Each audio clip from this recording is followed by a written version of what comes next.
राष्ट्रवादी शरद पवार पक्षाचे माजी मंत्री प्राजक्त तनपुरे हे लवकरच भाजपमध्ये येतील अशी चर्चा सुरू आहे। याबाबत भाजप प्रदेशाध्यक्ष रवींद्र चव्हाण यांनी महत्त्वाचं वक्तव्य केलंय। भाजपसोबत अनेक समविचारी नेते मनाने जोडले गेलेत। जर तनपुरे आमच्यासोबत जोडले तर आम्हाला नक्कीच आनंद होईल, असं वक्तव्य रवींद्र चव्हाण यांनी केलंय। आदरणीय पंतप्रधान नरेंद्र मोदीजी यांच्या नेतृत्वामध्ये आदरणीय महाराष्ट्र राज्याचे लोकप्रिय असे मुख्यमंत्री देवेंद्रजी यांच्या नेतृत्वावरती विश्वास ठेवून अनेक चांगल्या विचारी समविचारी असणारी अनेक नेते मंडळी ही मनाने त्यांच्याबरोबर जोडलेले आहेत। माझ्यासारखा कार्यकर्ता हा नेहमीच विचार करेल की त्यांनी आमच्याबरोबर जोडले तर आम्हाला आनंद होईल।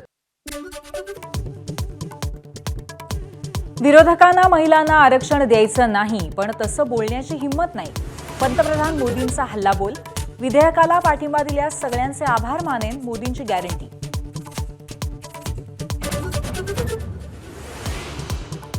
मतदारसंघ फेररचनेचा हट्ट सोडून द्या, आरक्षण आजच मंजूर करू, ठाकरेंच्या शिवसेनेची भूमिका। 5 राज्यांच्या निवडणुका सुरू असतानाच विशेष अधिवेशन का बोलवलं, यावर सवाल।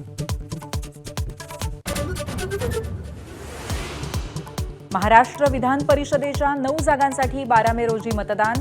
30 एप्रिलपर्यंत अर्ज भरण्याची मुदत, तर 4 मे पर्यंत अर्ज मागे घेता येणार।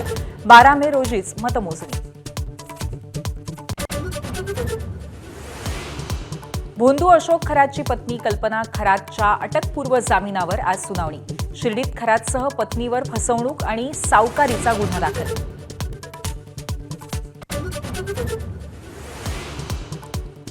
नाशिकच्या TCS कंपनीच्या विरोधात हिंदुत्ववादी संघटनांचा मोर्चा।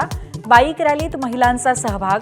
धर्मांतरासाठी दबाव टाकणाऱ्यांवर राष्ट्रद्रोहाचा गुन्हा दाखल करण्याची देवयानी फरांदेंची मागणी।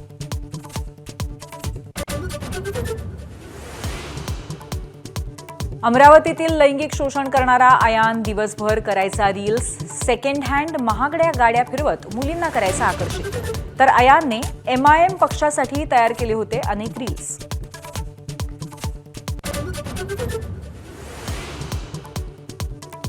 मुंबईच्या मालाडमध्ये ABP माझाच्या बातमीचा इम्पॅक्ट। गुरुवारी आणि रविवारी भूत उतरवण्याची बतावणी करत अघोरी पूजा। भोंदू बाबाला पोलिसांनी घेतलं ताब्यात।